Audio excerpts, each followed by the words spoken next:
Welcome back to Soccer Cards United for episode 107. This is the number one soccer card podcast, and on this Thursday edition, we're throwing it back to what Thursdays used to be, the Q&A show.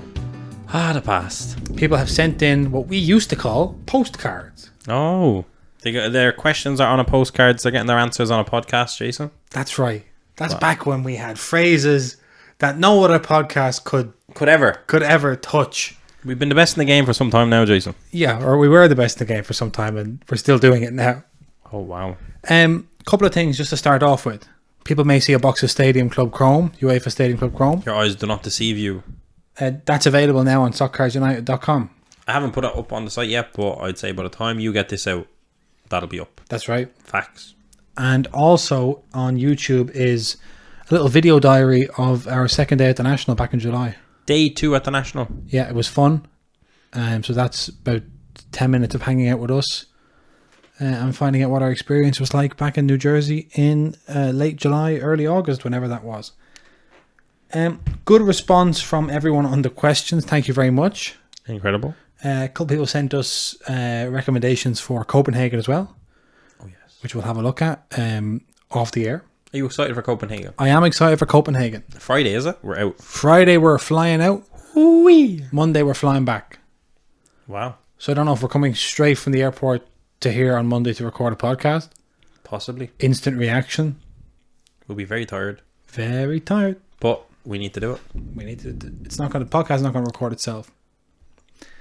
Okay. Let me see if I can find the questions. Yeah. Moukoko Watch. Yes. Let me pull it up right now. Golden auctions. For anyone that doesn't know. Yep. The September Golden Auction, which is currently taking place. September Sports Monthly. Right, and it finishes Sunday. Sunday night it finishes. Set your alarms. We have a card, our first ever card ever in Golden Auctions. There's 12 bids on it now, Jason, from 10 different bidders. We're sitting pretty at $16,000. $1,600. $16,000. Oh my God. That's the dream. $1,600, and it's $1,920 with the buyer's premium. Right. Golden takes the difference there. Let me tell you, Mr. Ken. 3 days, 5 hours, 19 minutes left as of recording this podcast. Yusufu Moukoko. I put up a fun Instagram. I saw it. It was very good. Post for people to see. So check that out. Just comparing other 101 prices. At the minute, we're under comps, Jason. But I hear all of the fire happens towards at the end of the auction. So I will eagerly. We'll both be in Copenhagen. That's right. Looking at the fallout of that. Won't get a wink of sleep Sunday night. And then we're back on the plane. Yeah. Monday might be a rough pod. Could be. But just. I wonder if we could get, because Denmark are playing France in Copenhagen on Sunday. I was wondering if maybe late on Sunday night we could get one of the bars to put on their big screen, the Golden Auction, and us and our new Danish friends can look. And because they would have all been to the match, there'll be like a rowdy atmosphere. We could all watch the live ticker. The live ticker, yeah. Could be good. I think it's Irish time 3 a.m. is the finish. So that'd be Danish time 4 a.m. It'd need to be some pub late. But if anyone knows any late bars, and we mean late, especially for the extended bidding, after hours extended bidding lock in a Copenhagen basement bar. Oh my God! So people can go and bid on that on Golden right now. Oh yes, tell your friends. And actually, if you look at the vlog from day 2 of the National, you can see some of the conversations that led to us consigning that. Yeah, that's all in there. It's juicy. It's juicy Jason's stuff. best attempt at being Ken Golden as well. Yeah. So maybe not your best attempt. No, but one of my early attempts. Yeah, I have stuff. Your first album. Yeah, it's just my first album. Your mixtape. Yeah. Hopefully, if people like the mixtape, I can get into the studio and record the full album. Nice. Are we ready for questions? I hope so. Okay, we're starting off with a review. All right. Oh, here we go. 5-star review, favorite soccer podcast.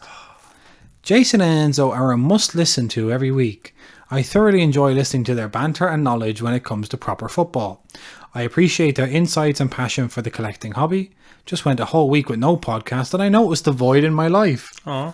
Keep up the great work, gentlemen. From an avid Canadian listener. That's from Leapy on Apple Podcasts. That's in very Canada. Nice. Yeah, that's very nice. Thank you very much to Leapy. The Canadians growing in numbers by the day. They have a World Cup to look forward to, Jason. That's right. That's very, very true. very true. So thank you to Leapy, and of course, Must be nice. Must be nice. If anyone else would like to leave an Apple Podcast review, feel free. And sometimes people like send us a message or an email or something that's very nice, and they'll say, I don't listen on Apple, but in lieu of a review, here's a nice thing. But it's like, I can't put a private email. Do you know? It may. And I think even without listening on Apple, if you get on that computer, you can leave a review. Okay. I think. Maybe it only requires an Apple account. I think so. I'm not letting you get away with that. Something to consider.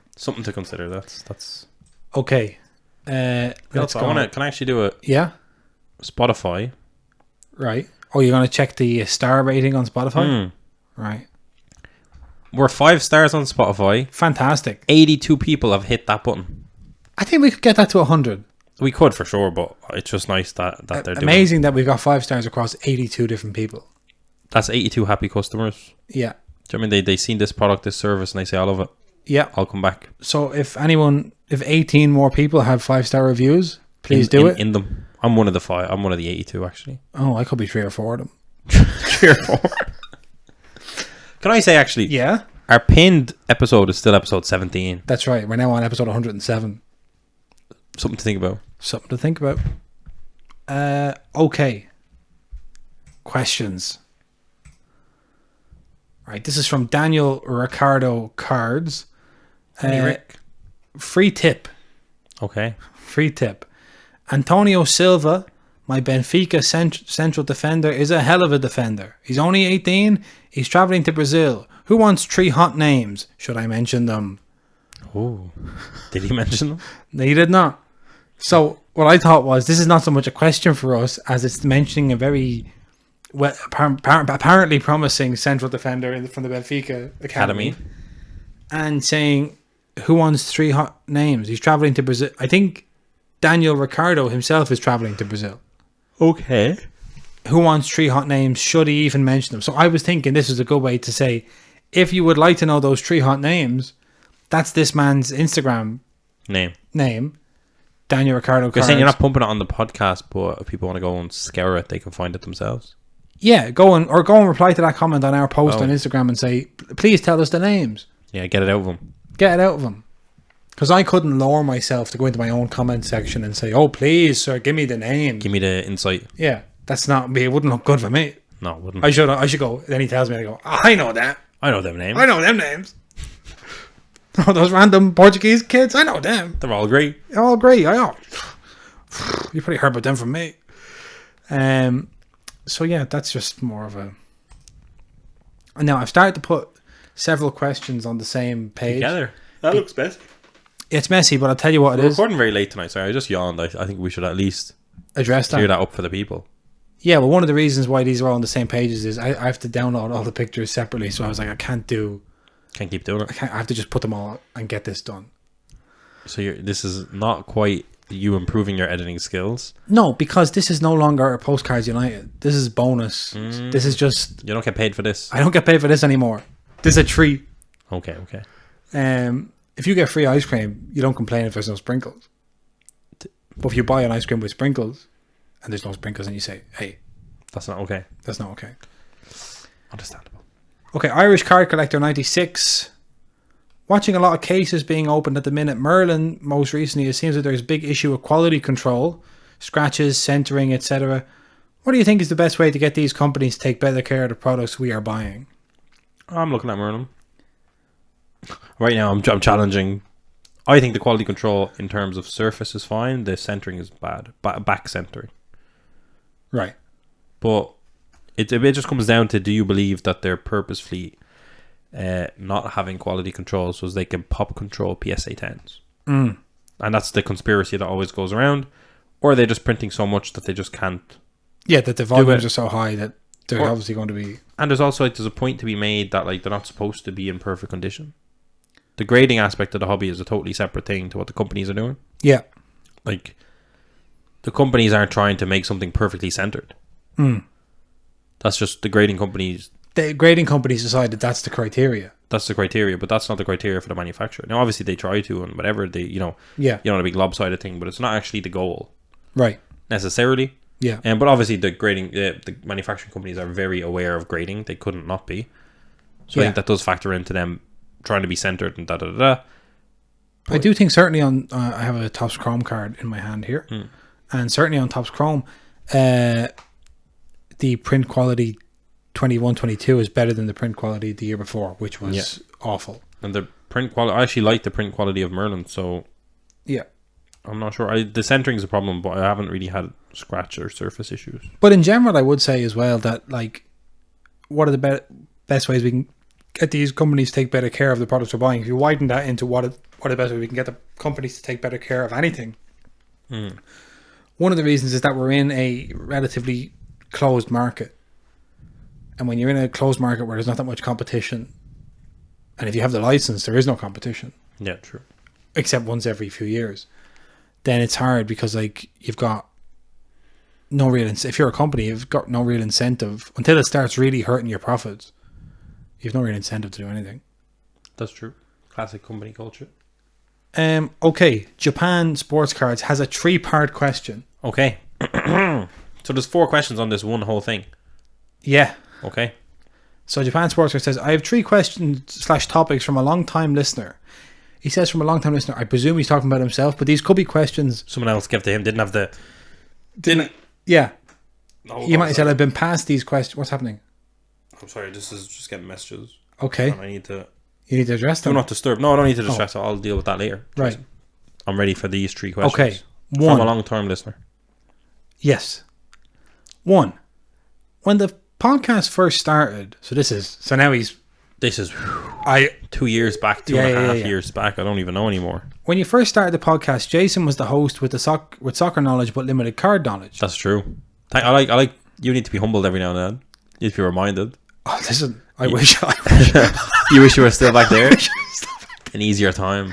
What did Jason find was helpful strategies to quickly learn about the card market? I thought there was a very good podcast called Stock Cards. No, I didn't. You struggled. I struggled. That was one of the main factors of the first 10 episodes. The first 10 episodes was that I found there was no real replacement for having long conversations with you. Sorry. About and like, because there's so many different layers. Trying to understand a lot of things. Yeah. Like you would come to me and say, why does Topps Chrome matter more than Topps Finest? Yes. And you couldn't comprehend. If you like the look of one more than the other, you're like, I think that looks better, therefore it should be more money, or it should be just more desired or whatever. Mm-hmm. And that's something you just can't really get your head around. Yeah. At the start, at the early parts. Eventually you're like, that's Topps Chrome. Yeah. You don't question it. So I thought what was the helpful strategies were having long conversations, because I would go and look at, like, say, Instagram posts, or I go on Twitter when I started, or I'd go on, like, see maybe like a 5-minute YouTube video or something, and I wouldn't really understand. Like, if I watched a box opening on YouTube, I couldn't really comprehend what was going on, or what was the arbitrary... It looked like it was just arbitrary values being assigned to things, and like so many words would get thrown out, like, about grading, or about, like, somebody doesn't go like the centering's off, or like there's a print line. That always confused me at the start. Anytime I posted anything, said this looks great, people would be like, centering's fucked, and I'd be like, what? Yeah, because you're like, what do you mean? What are you talking about? It looks grand. Like, compared to what? Yeah, what do you? I don't understand. When I had a card that had no borders and people were saying that to me, I was like, I don't understand. Yeah, centering of what? Yeah, it's just an image put on. Yeah, yeah, it's in, like, there's no set. What? Whatever the card, you were like, whatever the card is, that's the image. That's the... Yeah, everyone just kept saying it's centering, and I was like, there's no centering. Like here on this Bundesliga Stadium Club, yeah, people are like, the centering is very off, and I'm like, there's no borders. What are you talking about? Yeah, what are you metricing that off? Yeah. So I found long kind of deep rambling conversations to be helpful. Time, just being in and it, time, and engaging with it, and buying stuff, and you learn as you go. And so that was one of the main drivers behind doing the podcast, was because by doing long form content, that's what we found, was that by doing long form content and by spending an hour or 2 hours with us or with another hobby podcast or in a live stream or something every week, that time you just can't do it in 15 minutes. No. For a hobby like this. The same way, like, if you wanted to, like, it's like fishing. Yeah, you want to learn how to fish. You have to stand on the fucking riverbank and you learn for hours. You learn as you go. You learn as you go. And occasionally there'll be no fish and you'll ask the fella you're fishing with, hey, what's this thing do? You know what I mean? Like, it's that kind of thing. It's a hobby. It's a hobby. Yeah. 2. When you first started the podcast, it seemed that you placed more importance on stickers as opposed to cards. Have your feelings changed? Yeah. As we go. I mean, it's changed because, like, if you want a Ronaldinho rookie, you need a sticker still. But if you want a Gabriel Martinelli rookie, although he has the sticker, he has these premium Berlin the next year. And then it becomes kind of a debate of preference. Yeah. Camavinga is probably the best example, one of the better examples. Well, he's still a year earlier, the sticker. But yeah, stickers basically, in some, like, they're still kind of, sometimes they matter, sometimes they don't, but it's definitely not as definitive as it used to be. Yeah. And it's also a leaning, with more leniency towards premium cards than stickers, even if there's a year gap between them. Yeah, I think we fought the kind of sticker fight for so long, and it just kind of became clear at some point that it was a losing battle. If I felt that, like, if soccer was going to become popular, then you couldn't have the sticker argument with every potential soccer collector. Do you know what I mean? You just couldn't. If you insisted that everyone subscribed to the theory that a sticker is the true rookie, then 1 in every 4 people you meet that's into baseball cards or basketball cards is going to go, well, I don't like stickers. And then if you're like, say, for Camavinga, if the company's just never put a rookie logo on him during the Jude class, we've just lost a premium rookie. Yeah. Because he had a sticker the year before, and that sticker is mass produced or not mass produced or whatever. I think the last great sticker in soccer cards was probably the Haaland foosball. It's funny, the 2 biggest players kind of currently, Mbappe and Haaland, are also the 2 biggest stickers. Yeah. Mbappe a lot more than Haaland. I think his sticker is more iconic because Haaland was same year. Yeah. But the foosball still had a lot of clout to it. Maybe that was the kind of the ending of it, like Haaland, because maybe that sticker's price probably isn't through the roof either in a PSA 10 necessarily. So it was like, if that's the ultimate that was challenge. The last domino to fall, maybe. Yeah. It's still iconic in its own right, but it's also like the same year as all this premium stuff. I think it's still cool because there's an Austrian Bundesliga sticker versus anything else, so it is unique in its own way. But yeah, no, stickers are kind of, I don't like, if there's at least a 1 year gap, there's a case to be made. Yeah. And especially if it's in a niche, if it's a Premier League player, you're done. Yeah. If it's Brazil, you have a better chance. If it's Russian, better chance. If it's niche, better chance. But in general, what you have to kind of decide, are you stickers or are you cards? I think for the old school, stickers for sure, because that's all you had. But beyond that, it's card season, I believe. I think I've just generally become less militant over time. I'm just more open to, because I think at the start we were so much like kind of like initial, like we had to like burn down a lot of stuff that was going on in soccer. Like a lot of misconceptions had happened, a lot of like, there was a lot of like rewriting of history. There was a lot of people with crazy ideas about soccer.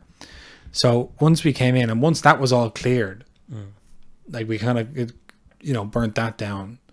Then all that was left was kind of like reasonably well-intentioned people. And, and for me, the goal is to make soccer cards as popular as any other kind of cards. Yeah. If not more. True. So.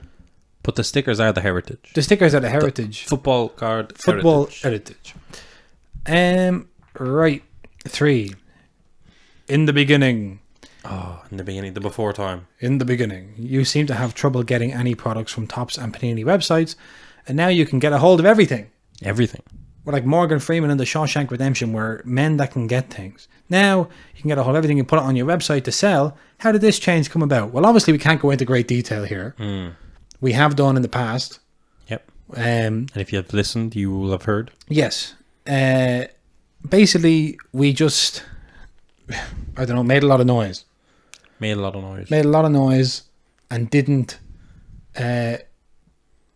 stop making noise. We just decided... Provide a lot of value.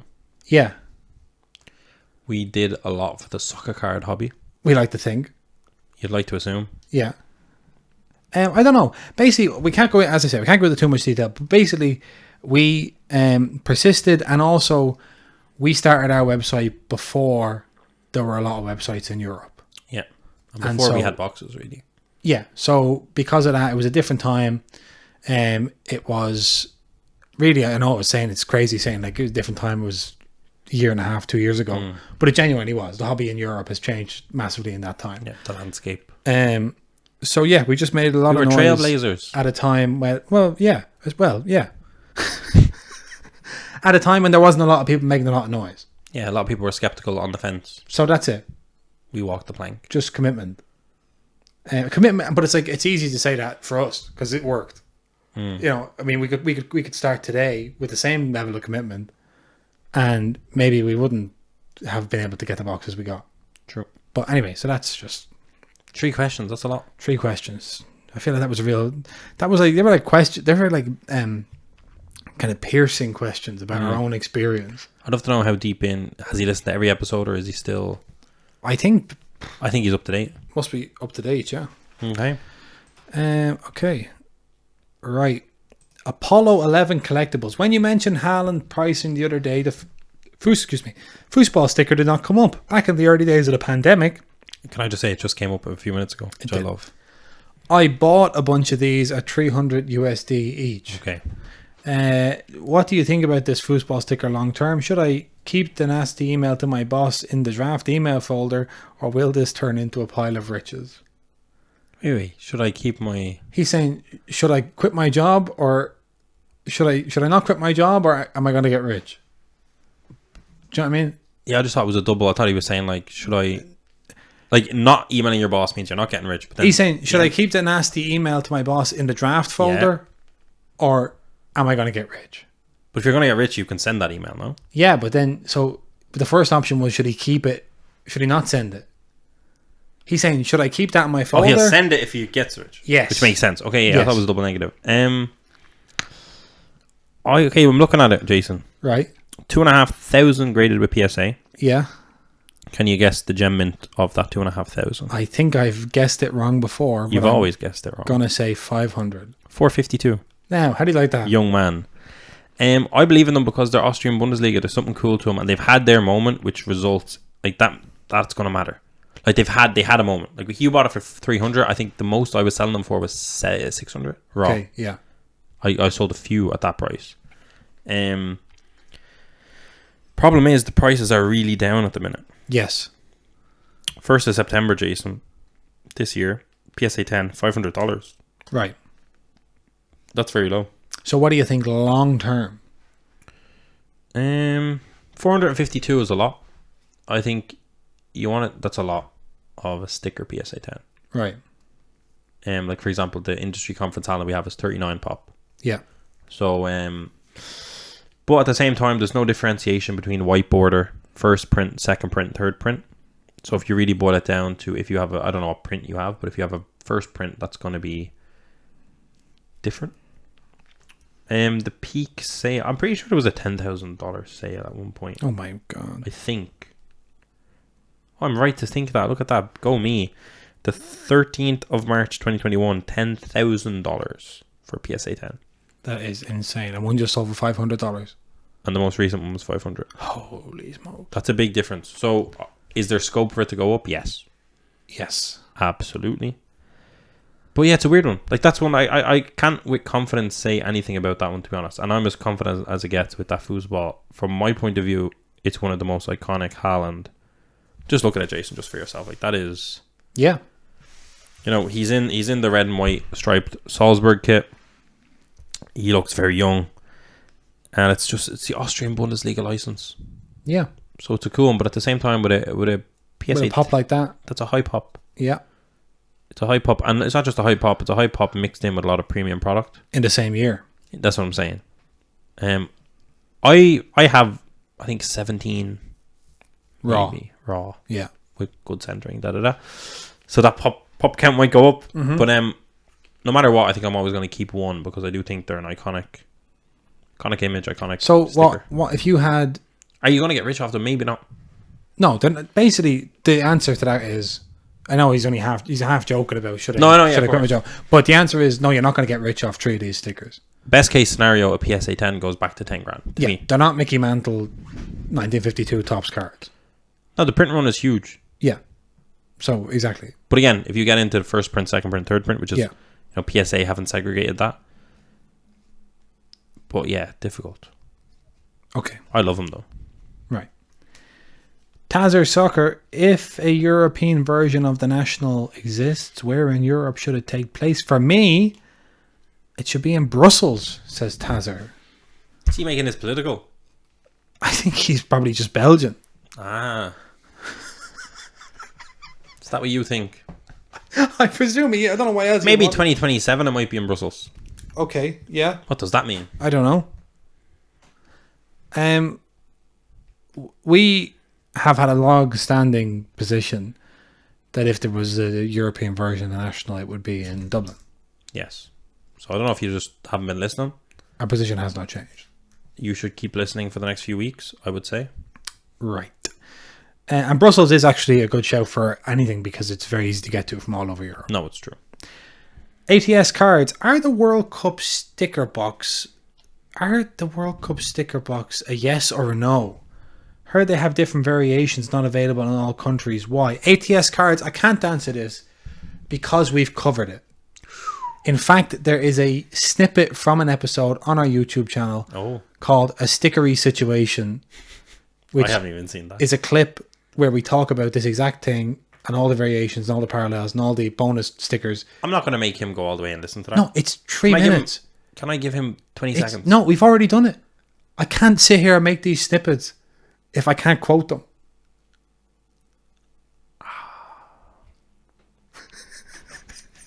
Oh my God. Giving a man some work to do. I don't love it. No, go ahead. Yeah, the North American version have parallels in it. Those are the only ones you should be buying. The European or UK have like different types of stickers that aren't bonus there. Stickers, don't mind them. Extra stickers. Parallels in the North American version. And are they worth buying? Buy them for fun. Don't buy them for investment. The Gio Reyna 1 of 1 was pulled. The black. No. Yeah. That could be iconic. It is iconic. Could be. And it could give stickers a second wind. It could. If all forms of sticker sets have parallels in them from now on. Mm-hmm. Like imagine if that was in place when the foosball came and it was a 1-on-1 foosball. So, to be honest, stickers could come back into play. Could be. There you go. Maybe Jose Mourinho is taking notes for his Euro 2024 sticker album. He could be. I am Jose Mourinho. The 1-on-1 Jose. Yeah. My stickers have parallels. This is like quick fire, rapid Jason, quick fire. What is this? And bear in mind, the listeners can't see this. So Only the YouTube people. Only the YouTube people. Okay, yeah. And as I've made abundantly clear, they get enough. Okay, card sales. Do you think the World Cup hype is already baked into the market? I don't. No. And I'll tell you why it's not. Tell me why. Because the whole idea of the World Cup market for soccer is that people that aren't usually paying attention to soccer suddenly come into soccer.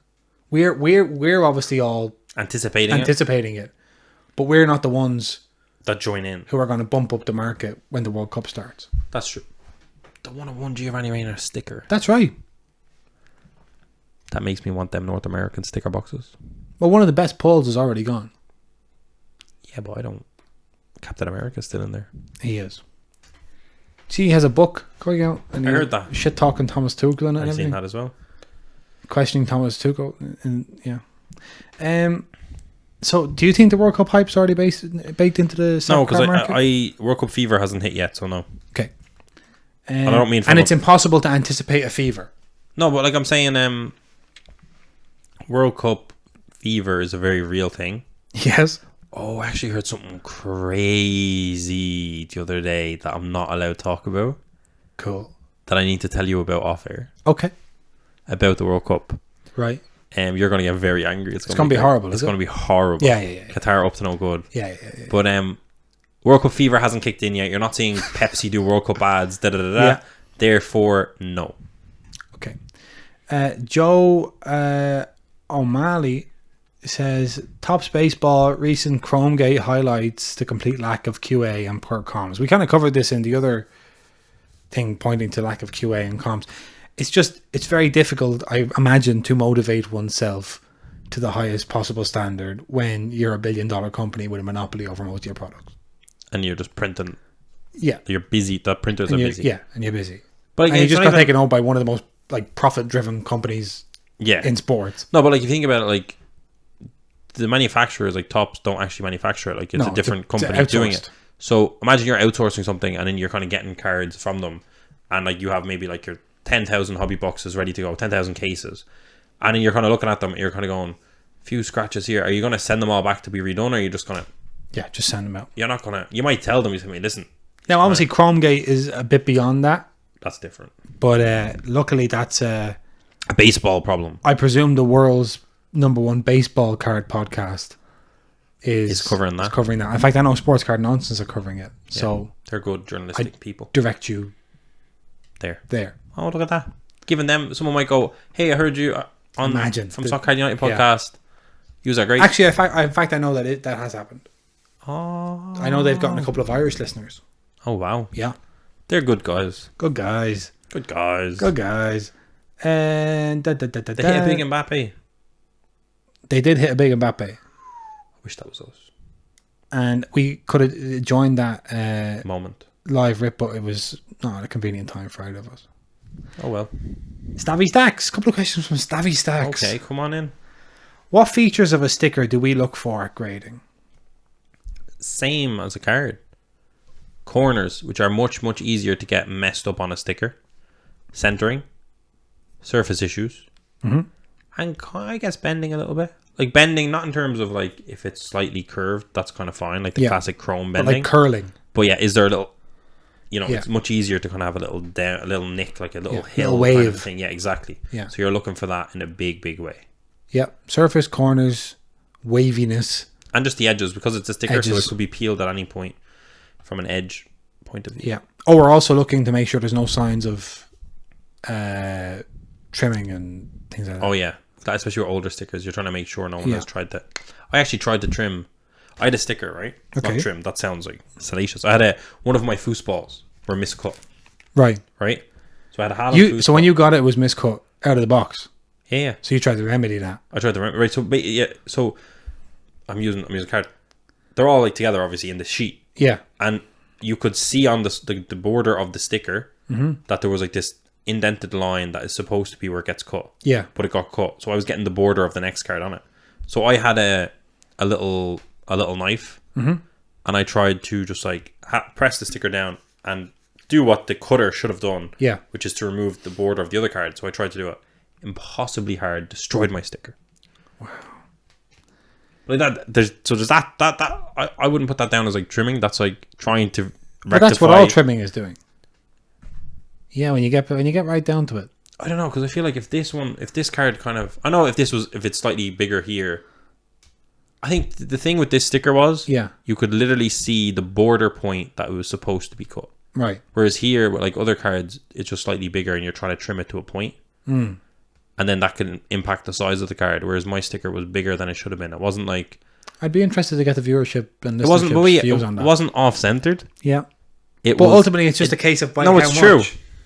That's that logic works. Can I just say the little indented line that was between? If you believe, here's the thing: the indented line between the two. If you believe that there is if you believe that every sticker is supposed to look a certain way, then any amount of trimming is permissible. Because it's like it's supposed to be a certain dimension in a certain way, so I can trim it whether it's twice as big as it should be or it's 1 millimeter bigger than it should be. If you believe that it should look a certain way, then any amount of trimming is allowed. I wanted to just figure out, could I do it? That's fine. I couldn't. You couldn't. Remember, we used to have a character very early on in the show called the Butcher. The Panini Butcher. The Panini Butcher. I still have my little sticker and I love it though, because I was selling most of my foosballs. Yeah. But in that one, it wasn't mangled, but it was impacted, and it's just like, that's my little foosball. My little foosball sticker. Little foosball sticker. It was a third print as well, but still. Also, that's one of the biggest things to look out for, and one of the hardest things to see. I mean, I don't know how people do it right, but definitely people sent a lot of the foosballs, I think, over, and they got sent back for various reasons. Yeah. There you go. Stabby Stacks also says, what players from the Panini World Cup stickers are worth grading? Parallels. For me, parallels. Parallels. Because anyone that's at the World Cup Has premium It stuff. has premium stuff. Yeah, that's it. But the parallels. Parallels.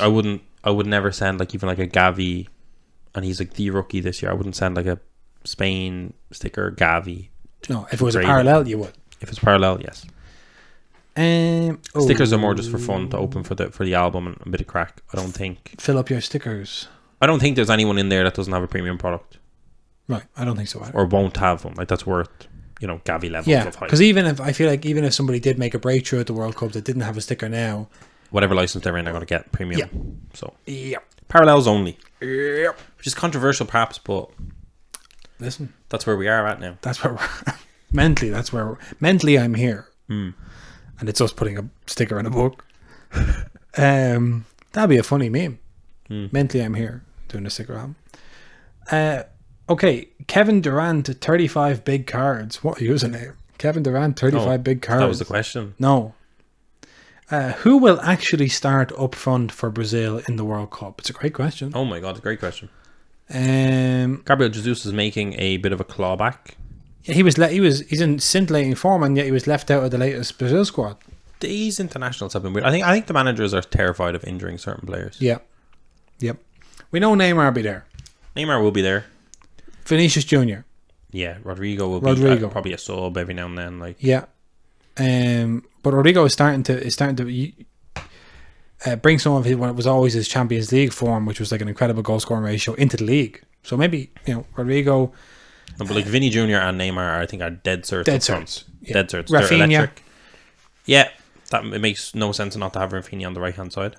Yeah. So what are you thinking? Rafinha on the right, Vinny on the left, Neymar central, Yes. behind the striker or the striker. Or the striker. Yeah, maybe Gabriel Jesus.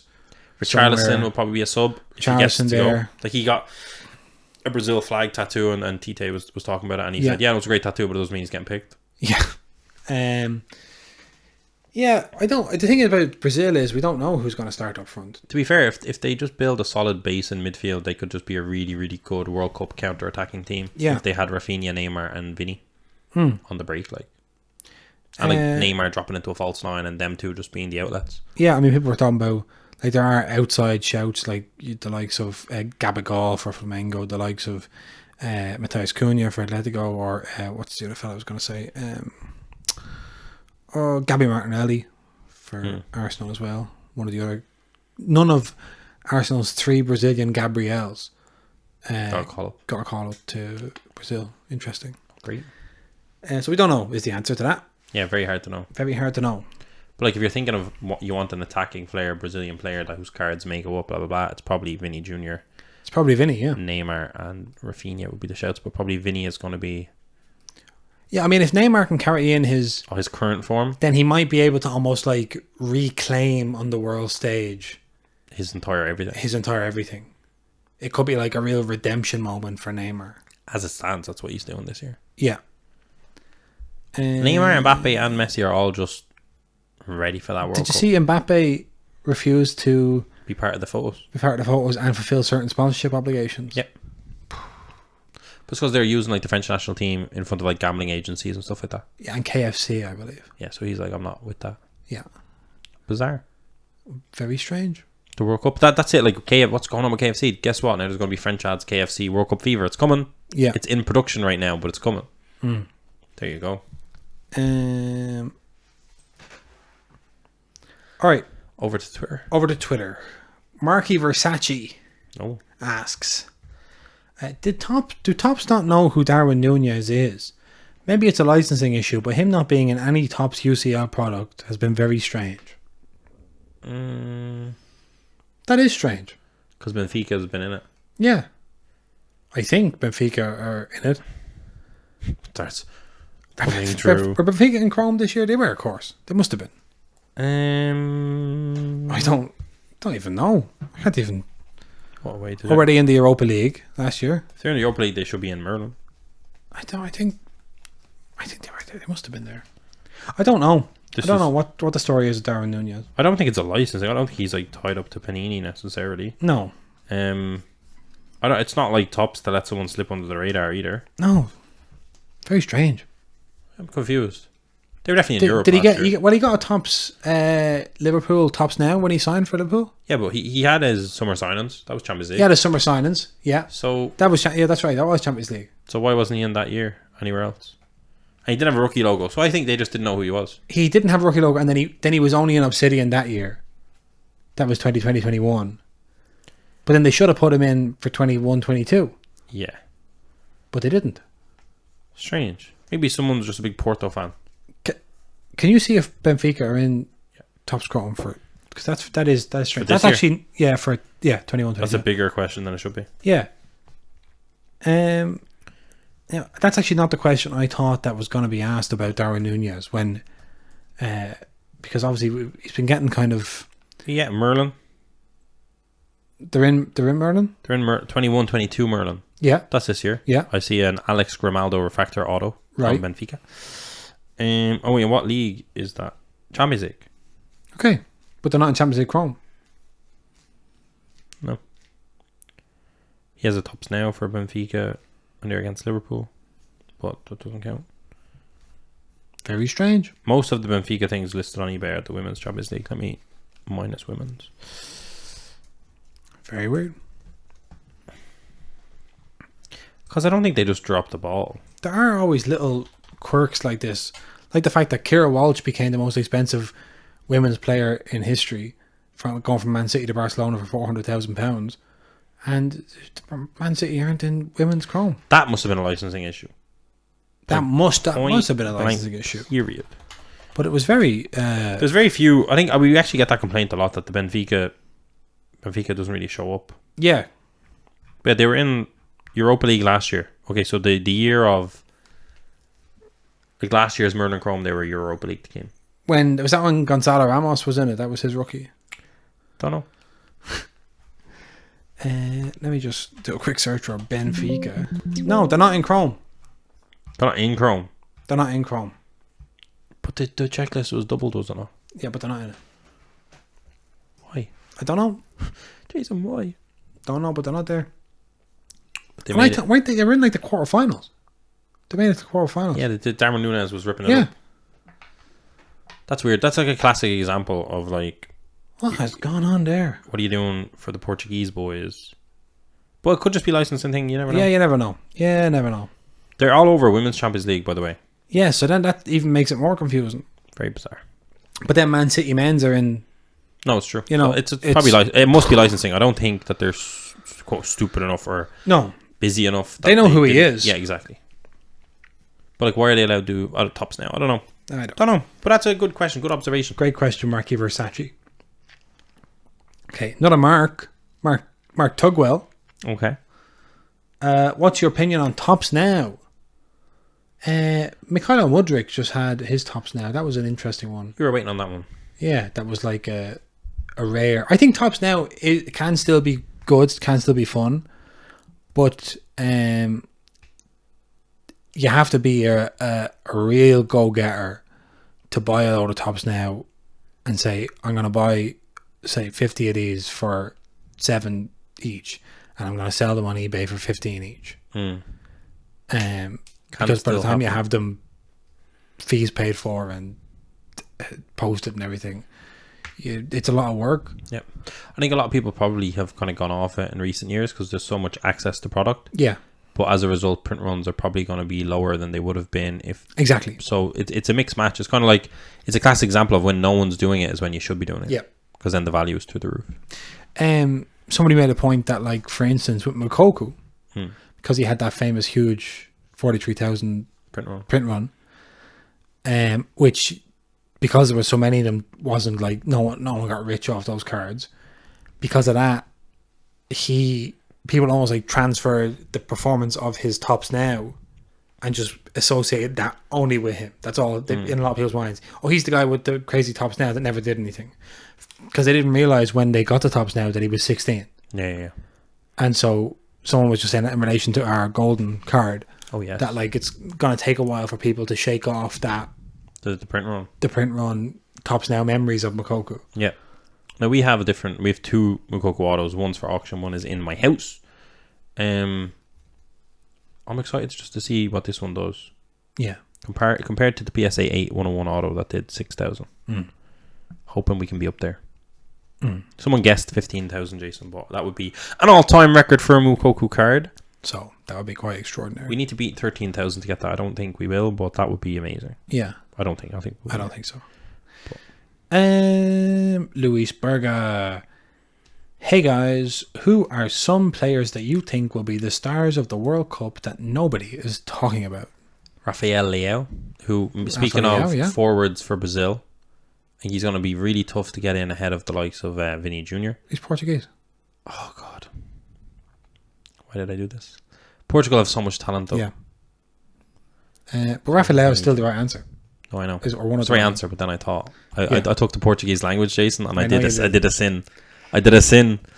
I won't tell any Brazilians you did that. No, everyone. We need to delete it. Edit it out. If I cared enough, I'd make you edit it out. But Portugal, I think that, the thing with Portugal is that they're going to kind of... You'd assume they're going to start Ronaldo. Yeah. Even though he's not... Like, if he's not playing, they technically they can't start him, but of course they're going to start him. Of course they're going to, yeah. And then is that going to derail the performance of the likes of Rafael Leao? Potentially. Yeah. I still... Like... So it's not great, but I think the way he's been playing for Milan, I don't think a lot of people are watching Serie A. I think the way he's playing for Milan, if he could replicate that, because he's unplayable at times. He's a difference maker. Unplayable at times, powerful, fast, skillful, and finally has end product. Yeah. He could really light it up, and he has some really nice rookies. I think the US men's national team, I think if they end up picking Jordan Pifok, considering the form he's in for Union Berlin, he might be one that no one's talking about because he might be a late pick for the US team. Then he scores a couple of goals. Everyone's like, wow. Yeah. That's not necessarily a good pick, though. No, but I'm just saying. Someone could get stung on that purchase. Yes. Oh, yeah. Because you have to be... There would be a risk. Yeah. Stars of the World Cup, I also think like the likes of Fede Valverde, who's been in stunning form for Real Madrid. Such a good player. And because he's Uruguayan, people aren't necessarily thinking of him. But he's like... I mean, I saw somebody joke that the formation that Carlo Ancelotti is playing at the moment is 4-3-2 and whatever Fede Valverde wants to do. He's everywhere. Does everything. But he is injury prone as well, which is the sad part about him. Yeah. But my God, he's talented. He's unbelievable. Vinny Jr. definitely is up there as well. Not that no one's talking about. Sorry, my apologies. Yeah, I mean the thing about it is, always talk about Vinny. I can't get rid of Vinny now. He's haunting you. He's the everywhere. Great thing about the World Cup is you're not supposed to know. You're not supposed to know. Like it's not like this person's making a name for himself over here and he's going to then do it here. It's like this. We've never seen this person in our lives, and Janie, and it could be anyone. Like it can be an older person. Like you just never know. It could be maybe Qatar have a couple of gems. They don't. Could be what's his name? Laib. Yeah. Laib could be. He's the one. The likes of say. Now I know I always think that Poland might have something. Anthony. Brazil have loads. Anthony, yeah. Brazil have a dangerous amount of players. I always think that Poland are going to do something and they're always crap. Yeah. But Piotr Zielinski has been in great form for Napoli. Nah, stop. So he could back up Lewandowski finally. No. Who knows? I don't like. That's it. It won't be any Italian player. Won't be any Irish player. No. So then beyond Declan that, Rice does a few bits. Yeah, that's could right. Be Jack Grealish's moment. Could be Jack Grealish. I tell you what, who Philly Foden could be little Philly Foden. Philly Big Balls. The fella scraping the bottom of the barrel here. Thiago Almada, who plays for Atlanta United, came from Vélez in Argentina. He just got a first call up to the Argentine team. And if about 6 fellas get injured, they are already injured. You see the injury list they have? I did. So if those 6 Julian fellas Alvarez. don't recover, Julian Alvarez, yeah. He's playing second fiddle to Erling Haaland, but he's still exceptionally talented and could, if he can get his game time. Yeah, Bernardo Silva could show everyone that he is, in fact, one of the top 3 players in the world. We just haven't noticed. That's very funny. I think Rafael Leao is my favourite shout. Imagine Rafael, Cristiano, Bernardo Silva. No, I know. But I'm just thinking of that from like the point of view of how crazy everyone got when they seen Jeremy Doku during the Euros. Yeah. And it wasn't even that he did anything. He was just really exciting. He kept beating his man, the Italian, when we were playing. And I think that if you catch Portugal in a knockout game of the World Cup and you're watching the game and you just see this Brazilian... What am I doing? You're watching Portugal, you see this Brazilian right back Yeah. getting torn apart down the left hand side by this Portuguese Very Rafael good. Leao. You Look at saved that, yeah. Clean. Very nice. And just getting absolutely ravaged. Yeah. You're going to be like, who is this Who is person? this? Yeah. But in fairness, with Ronaldo, it's very hard for anyone else to get the goals. In the same vein, I will say a fella who we actually have included in an episode title from way back, which is Kamaldeen Sulemana, the Ghanaian. And Kudus, don't forget Kudus. Kudus. Get that Ghana team, Iñaki Williams. Here's one. Yeah. No, get through it and then I'll get... No, just so Sulemana is a very talented dribbler, and in international tournaments, that kind of stuff counts. Yeah, it's fun. It's fun. Do you think maybe Darwin Núñez could have a big World Cup? Oh, if he keeps going the way he's going. No, but that's part of it. Like, what if he's... Because I think they're still going to play him. I think they are still, because their options are Darwin Núñez or... Cavani. Yeah, 38-year-old Edison Cavani or Who just refused. 53-year-old. I don't know if he's retired from international football, but I don't think he is. Like, Luis Suarez went back to Uruguay to play for Nacional, and then he's leaving at the end of the Uruguayan season. Yeah. He said he's going to be a free agent. He's not staying. He's going elsewhere. So to be honest, there's a lot of speculation on it. It's a lot of wrong nationality putting. But excuse me, it's not a lot. It's not a lot. from me, Okay. that was a lot. Twice is a lot. With confidence. With confidence, Bob. Yeah, that's bad. Yeah. You don't know. You don't know. That's it. You don't know. No one went in going James Rodriguez. Like, everyone knew he was a decent player. Like, Yeah. I mean, people that paid attention to Yeah. Porto and whatever knew he was a decent player, but they never thought he was going to score 8 goals in the World Cup, and some of them spectacular. Nobody expected Mesut Ozil. lanky kid like Thomas Muller. Yeah. Yeah. This fella. Dembele. Ousmane Dembele, yeah. Last season in La Liga got more assists than anyone have Barcelona since Leo Messi in a single season. Loads of assists this season for Lewandowski. So basically, you just don't know what's going to happen on the big stage, because the team that wins the World Cup plays 7 games to do so. So when you do something crazy in 3 games, that's half the tournament. And it's just memorable. It just means more. It's the highest of high stakes. And that's it. You just can't know. There's no answer to that question, except for the very non-Brazilian Rafael Leao. Yes. If he can get into the Brazil team, if he has a chance, then he has a chance. Yeah. Shocking. Okay. Oscar T. Merlin blasters are it. Blasters are loaded. Yeah, always. Walmart blaster. I pulled a purple Brendan Aronson of 15 and a refractor Matthias Tell. A YouTuber Plamois.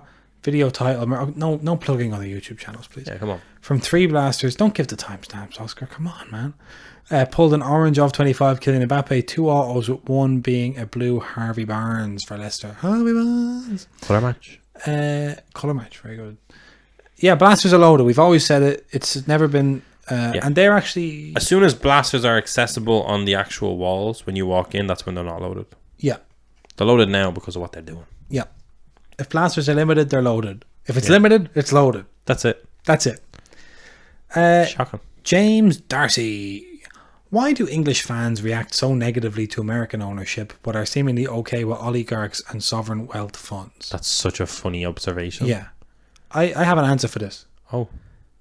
It's because, in my opinion, if you think of the reasons why they're buying them, it's different. Like, imagine like football is like just like the neutral line, right? The oligarchs and sovereign wealth funds are sports washing. So they're buying themselves legitimacy and social acceptability. The goal for them is to blend in. Right? So they're going, like, imagine the lines here. They're trying to buy up to this line. The Americans are buying down. They're reaching down with the hope of dragging up. The oligarchs and sovereign wealth funds are buying to blend in. The US billionaires are buying to stand out, which is very different. It's very, very different. You know, like Roman Abramovich didn't buy Chelsea and then start going, look at me, I'm Roman Abramovich, we should change football should be different. He just came in and said, we're going to make Chelsea brilliant and everyone's going to love me. The goal is not to be controversial. You know? Manchester City's owners came in and started shouting about everything they were doing for the city of Manchester. They didn't go, have you considered playing Champions League games in Miami? Because that would just give people ammunition to go, you should fuck off. Yeah. Americans, God bless them, are quite happy to be told to fuck off. You know? It's fair. So just because they're buying them for different reasons. Yeah, different reason. Now, you could argue, is wanting a sport to become more commercially focused morally equivalent to Sports washing. sports washing? No, obviously one is Worse than the other. obviously, yeah, it's like, you know, we can slag Todd Bowley, but ultimately he's not as bad as Mohammed bin Salman. So why is Todd Bowley more offensive? Because he's putting himself in the news. He's putting himself in the news. The other guys don't say shit. Yeah. And you don't have to change. The whole thing is, for Mohammed bin Salman's plan to work, you don't have to change. Yeah. For Todd Bowley's plan to work, you have to change. And nobody likes change. Damn. There you go. Great observation, though. Great observation from James Darcy. Okay. I think we're nearly done. Oh, great. I have to speak on the athletic crisis. Mark Tugwell. Mark, you've put your questions far with me, Joe, so you think I wouldn't notice that there's two questions. But there are. Do you like the strategy of collecting one player? Which of Tchouaméni, Valverde, and Camavinga would you rather look to concentrate on? If you had to pick one of those I'd go Camavinga. Right now, Valverde, you know, he's getting goals as well, so he's more appealing, but I'd be scared of injuries. Yeah. And I think Camavinga is slightly more attacking than Tchouaméni, so I would go Camavinga. I don't know, for some reason Camavinga I think has the brand. Yeah, I would go Camavinga. I mean, Tchouaméni has very limited rookie card. That's not Tchouaméni. That's very racist. Hang on a second. Look at how racist Jason is. Look at the mistakes. Oh my god, it's a black guy in a Monaco kit. Jesus it's Christ. A foot away, upside down. With a rookie logo. With a rookie logo. There's only two people it could have been. Two people it could have been. I'm sorry. I'm not letting you get away with that. That's shocking. Not after your Brazil-Portugal incident. They're the same country. I know. I know, but seriously, that was Benoit Bastille, but it was. I'm really looking, trying to find you a yoke. We didn't get one. We didn't get one. So, I think Camavinga as well, but I think we just have an attachment to Camavinga because he's in the Jude class. I have an attachment to that style Monaco kit with the diagonal because it's when Mbappe burst onto the scene. So maybe Tchouaméni just for the fun of that. I think in terms of variety from their rookie season, Camavinga has the most variety from his rookie season. Fair. Tchouaméni's only in Europa League. Yeah. Yeah. That's kind of good. Year. It's kind of good, but if you want to collect one player... I don't even know what Valverde's rookie is. Me neither. That says everything. It must be a sticker. That says everything we need to hear. No, but it must be a sticker. Someone's sitting on them going delighted with life right now. Valverde rookie. Oh, here we go. Oh, he has rookie tickets, does he? Oh, he does. He has some rookie tickets. From Chronicles. 2020. I assume he has some... Oh, he has a rookie in the Obsidian. Jude class Obsidian, he has a rookie. Oh, yeah. It's a bit questionable. But maybe that's it. They're saying his rookie is 2021. Yeah, that's the rookie ticket too. But that's just Panini. Interesting. So he has Topps Finest, no rookie logo on that. Same year. Right. Panini Boom. playing fast and loose with that one. I just like this. I just like to say if anyone was offended by my apparent trivializing of his mistaking Tchouaméni for Bastille. Stop that, no one is. Look. 2015-16. Yes. Fede Valverde. Yeah. Has a Panini 365 jewel sticker. Yeah. With who? Sebastian Pires. Right. For Club Penarol, yeah. Yeah. No, I knew the crest, but I couldn't do it. And when I tell you this child looks like a child, let me see. You're going to be blown away. You're going to want this rookie sticker. Snap it up. I'm not buying it. Snap it up. But that's it. 1998, and it's 2015. So what age is he in that? 17. Yeah. He looks 16 12. or 17. Looks young. But now there you go with that. So do you want that sticker or do you want a rookie ticket or an Obsidian from five years later? Yeah. Or do you want Camavinga where you have patch autos, you've got France national team kits, you've got this, you've got that. I want that weird Valverde. There's another one. Panini 365 really did it. They really did it. Oh, he has one standalone as well. Looks great. Let's have a look. Is that official though? Yeah, it's Panini 365, I think, is it? No, maybe not. No. Is it not? No, it's Uruguayan football. And don't believe that. I mean, let me look at the back. No. No, they look like they might be officially licensed, but probably not. But it doesn't matter whether they're officially licensed. Doesn't matter. Listen, That was it needs the to be fun. officialised to the Panini Corporation. And as far as they're concerned, they have rookie tickets. Yep. Yeah, here he has. This is shocking. He has 2017-18 Liga Este stickers for Espanyol. Wow. Panini. That tells you where Panini's at. They said in 2015 and in 2017 we put out products for him, and in 2020 he's getting a rookie logo. Yeah. Sorry for my digression. No problem.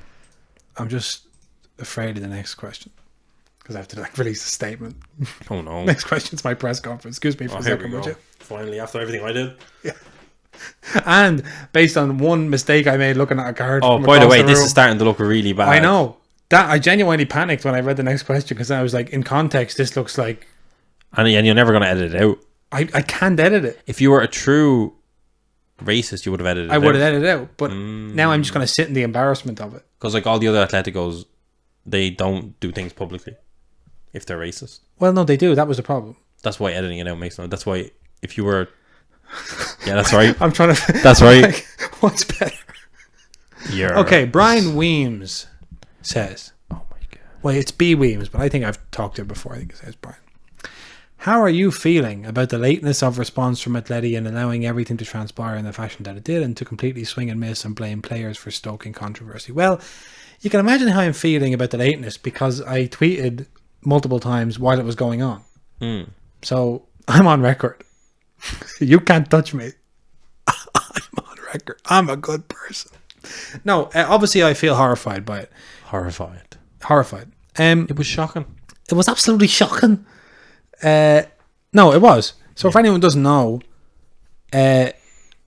regardless of context, doesn't matter the context, outside the Metropolitano before the Madrid derby, there were what looked like several hundred Atletico fans chanting Vinicius, Eres un mono, you're a monkey, right? And doing other racist shit. And then inside the stadium, the first time we touched the ball, there were some monkey chants. After that, seemed to die down. Atletico have been awful about this. Barcelona and Real Madrid and pretty much every other club in Spain have ultra groups that are the same as Atletico's Frentes. Racism in Spain is a huge problem. It's one of the most racist countries in Europe. Especially when it comes to people of colour, and black people specifically. So don't do that. That's not funny. Put that back down. And the difference is that Florentino banned the Madrid ultras out of the Bernabeu. Barcelona, when Joan Laporta was there the first time, banned Barca's ultras out of the stadium for that kind of thing. The board of Atletico Madrid has not done so. I believe it's because the board of Atletico Madrid happened to be a terrible board who know that they're only... It's horrible, basically. I believe that the Gill family have kept the ultras on side because they don't want to upset the fans because they haven't been doing what they need to do for the club, if that makes sense. Like, they're like, I don't want to call him out on his racism because he doesn't mind that I don't put money in. If I ban him because he's a racist, he won't be my friend anymore. And then It's politics. It's politics. And to use ultra politics is actually something I think a lot of people that maybe aren't deep into the sport, deep into on the ground at the games don't understand. Yeah. But like ultras have this weird people would I don't think Americans that have never been to games or whatever would understand. Yeah. I don't know if there's a crossover in American sports, but like ultras like you could be a multi-billion-dollar owner and you're still kind of going over and like asking for forgiveness from the ultras. And the ultras just some bloke that just shows up every week and just is a nut job essentially. And has a gang of nut jobs. And ask anyone that supports a team in Italy, in Spain, in Portugal, in Argentina, in Brazil, in Greece, anywhere, this stuff goes on. So I think, unfortunately, Atletico's owners are tolerating racism for political reasons, which is not acceptable. So it's been terrible. In terms of Atletico blaming players for stoking controversy, I don't actually think that's true. I think they're blaming the media for stoking controversies, which is true. We had some racism in the DC United game. Did you see that? Yeah, and Rooney took them off immediately. Subbed them off as soon as he heard that it may or may not have happened. Subbed them off. Which is the best thing to do. I think in Spain as well, like that the whole story about Vinicius Jr. was completely manufactured. Like it was just made up. And the problem is, part of the sickness of the Atletico fans is that they would say, people that were outside that stadium making those chants, they would say, well, it's like they've started saying all this stuff about us, so we're retaliating. And the problem in Spain is that someone's race is seen as, it's like up for grabs. Yeah. Do you know what I mean? Whereas like we would consider... No, but I don't think that happens in a lot of different countries, just in football. Exactly. It's like, if this player has done this scandalous thing, we're going to like chant on it. Like when Zuma kicked his cat. Yeah. And then someone like tackled him and everyone's like, now you know how your cat feels. Yeah. The only problem is maybe not so much in England anymore. I mean, Chelsea, when they went to Paris, it was the whole thing. But, or when Paris came to Chelsea, I can't remember the train incident. But people use it. They're like, oh, this is a person of colour, and I'm going to use that in the same way they'd use the cat. Like it's something... Exactly, yeah. Whereas it's like, something that I can insult you for, which shows an underlying, oh, but you're racist. Yeah, like whereas in... It's like, no, I'm just insulting him. I'm taking the piss. I'm not being racist. And it's like that... The fact that you view that as an insult, that's not up for grabs. That's not in your repertoire. Whereas, like here in America, certain parts of America, in the UK, certain parts of here, like it's not seen as, it's beyond what's available. But in Spain, you would have like people going, it's real childish as well, which is like, yeah, you say we're all like this, so now we are going to be like this. Stupid, you know. So I think basically it was an ugly manifestation of something that's not unique to Atletico, or not unique to Madrid even. Yeah. And Atletico need to do more, because you don't want to. You can say, well, it's not just us, but that's not an excuse. It's at a club level. Like there needs to be more bans, because and it's sad to say, like bans won't eradicate the racism, but it'll eradicate the expression of the racism. And you'll find that over time, if you make the expression radicalized and like banned, then it does eradicate. It does eradicate. Like we went to the game maybe 4 years back, myself, you, and a friend, Faye, Milan Lazio, the semi-final, and we were in the Milan crowd, and at one point, like we were in the away section of a small crowd, and this was like ultras, this was like scary only the hardcore Milan fans are going to Rome. You're not going to Rome unless you're a hardcore. You're going to see Lazio, and we didn't really understand that fully. Even we were just going to the game and trying to have fun. Keep to ourselves and like whatnot. The section we were in, the away section, is like under armed guard. The away section is under armed guard, and they also kept 2 full sections empty. They did not sell tickets either side of the section, so they lost out on a lot of money. Yeah, just because they knew that was the safest way. Yeah, to keep the fans from fighting and whatever.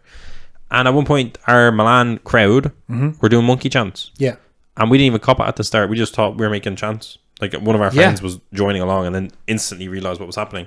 I was like, oh, because it's just not even. You couldn't even imagine. You just think we're going, like whatever, and then suddenly you're like, oh no, yeah. But in that situation, some people would say, oh, you should speak up. You should, the people that are doing it, you should tell. And it's like you're literally in this situation that if you say anything, you're the enemy. You're going to get killed. Like literally, like you're going to get smashed. Yeah. And so it's a fundamental problem.